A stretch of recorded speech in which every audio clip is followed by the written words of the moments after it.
4년 전 경기 가평군 용소계곡에서 남편 윤모 씨를 물에 빠지게 해 살해한 혐의 등으로 기소된 이은혜와 공범 조현수. 1심에 이어 2심에서도 각각 무기징역과 징역 30년형이 선고됐습니다. 재판부는 보험금을 노리고 두 차례 살인미수와 살인을 저질러 죄책이 매우 무겁다면서 양심의 가책 없이 보험금을 청구했으며 범행을 부인하고 은폐했다고 밝혔습니다.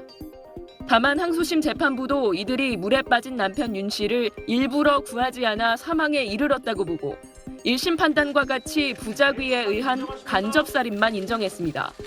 검찰은 이은혜가 이른바 가스라이팅을 통해 윤 씨를 계곡물로 뛰어들게 했다며 직접 살인이라고 주장했지만 재판부는 이은혜가 심리적으로 윤 씨를 완전히 지배했는지는 불분명하다면서 받아들이지 않았습니다.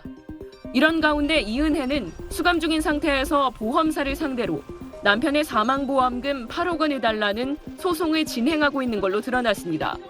보험 사기를 의심한 보험사가 보험금 지급을 거절하자 검거 전인 지난 2020년 소송을 낸 겁니다.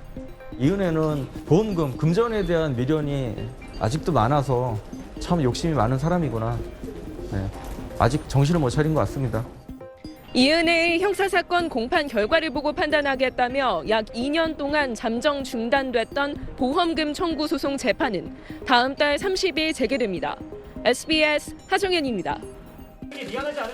계곡살인 사건으로 무기징역을 선고받은 이은혜가 남편의 생명보험금을 받을 수 없게 됐습니다.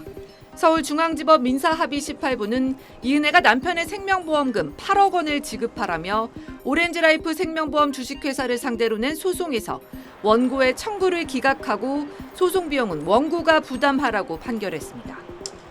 이은혜는 공범 조현수와 함께 남편을 살해한 이듬해인 2020년 11월 이 소송을 제기했습니다. 재수사가 시작되고 검찰에 사건이 넘겨지기 전 보험사를 상대로 소송을 낸 겁니다. 올해 4월까지 이어진 1, 2심 재판에서 이은혜는 모두 무기징역을 선고받았지만 보험금 소송은 취하하지 않았습니다. 2021년 6월 첫 변론 기일을 연 재판부는 형사재판 결과를 기다리기 위해 기일을 추후 지정하겠다고 밝혔고 항소심 선고 후인 지난 5월 2년 만에 다시 재판을 열었습니다. 이은혜는 2019년 6월 30일 경기도 가평군 용소계곡에서 남편 윤모 씨를 물에 빠지게 살해하고 이전에도 복어 피를 섞인 음식을 먹이는 등 두 차례 살해를 시도한 혐의로 지난해 5월 재판에 넘겨졌습니다. 윤 씨 사망 당시 단순 변사로 내사 종결됐던 이 사건은 그해 10월 유족 지인의 제보로 재수사가 시작됐습니다. 이은혜와 조현수는 2020년 12월 살인과 보험사기 방지 특별법 위반 미수 혐의로 검찰에 불구속 송치돼 첫 소환 조사를 받은 뒤 잠적했고 공개 수배 끝에 지난해 4월 경기 고양시에서 붙잡혔습니다. SBS 그것이 알고 싶다 제작진이 입수한 이른바 가평계곡 살인사건 당일 오후 6시쯤에 촬영된 영상입니다. 튜브를 타고 있는 고 윤상엽 씨를 향해 내연남 조현수 씨가 다가가 거칠게 튜브를 잡아챕니다. 튜브를 흔들기 시작하더니 조 씨의 친구인 공범 A 씨가 옆으로 다가와 동참하기 시작합니다. 같이 가서 뒤집어. 잔뜩 겁을 먹은 표정을 한 상엽 씨는 떨어지지 않으려 안간힘을 다해 튜브를 꽉 잡습니다. 귀까지 막으며 두려움에 떨고 있는 상엽 씨를 멸시하며 조롱합니다. 제가 뜨는 게 신기하지 않아? 쟤 어떻게 뜨냐? 이로부터 2시간 30여 분 뒤 튜브에 타는 것도 무서워하는 상엽 씨가 4m 높이의 폭포 옆 바위에서 수심 3m인 물속으로 다이빙한 겁니다. 첫 번째 소환조사 직후 잠적한 이 씨와 조 씨를 지명수배한 검찰 수사팀은 넉 달 동안 이들이 신용카드, 휴대전화를 사용한 흔적조차 없어 추적에 어려움을 겪고 있습니다. 경찰은 이 씨의 전 남자친구들이 태국과 인천에서 각각 사고로 숨진 의혹에 대해서도 조사에 나섰습니다. 오는 23일 토요일 SBS 그것이 알고 싶다에서는 이 영상 등 계곡 살인 사건과 관련해 추가로 제기된 의혹들을 추적한 내용을 방송합니다. SBS 신용식입니다. 계곡 살인 사건 경찰 수사 결과 보고서엔 이은혜가 사건 당일 상황에 대한 진술을 계속 바꾼 내용이 적혀 있습니다. 이은혜는 1차 조사에서 피해자가 계곡에서 다이빙한 직후 조현수가 물속에 들어가서 찾았다며 정상적인 구호 활동을 했다고 진술합니다.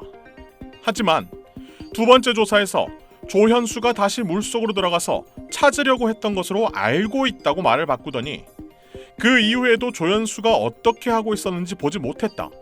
무엇을 했는지 기억이 안 난다며 진술을 수시로 바꿨습니다. 피해자 장례식에 참석한 사람들이 상주였던 이은혜 행동을 묘사한 내용도 담겼습니다. 이은혜가 장례식장 근처에서 친구들과 웃으며 떠들었고 담배를 피우며 휴대전화 게임을 하는 모습을 목격했다는 겁니다. 장례식 뒤 잇따라 해외여행을 다녀온 구체적인 내용도 드러났습니다. 사고 당일로부터 한 달도 채 되지 않은 2019년 7월 28일 이은혜와 조연수는 일본 여행을 떠납니다. 8월 21일엔 베트남, 보름 뒤인 9월 7일엔 홍콩. 이런 식으로 이듬해인 2020년 2월까지 짧게는 2박 3일에서 길게는 17박 18일까지 해외여행은 모두 10번. 경찰은 이런 행동들이 배우자 상을 당한 사람의 모습으로 보기 어렵다고 수사 기록에 적시했습니다. 검찰은 이은혜와 조연수를 불러 이틀째 조사했는데 여전히 혐의를 부인하고 있는 걸로 알려졌습니다. SBS 소환욱입니다.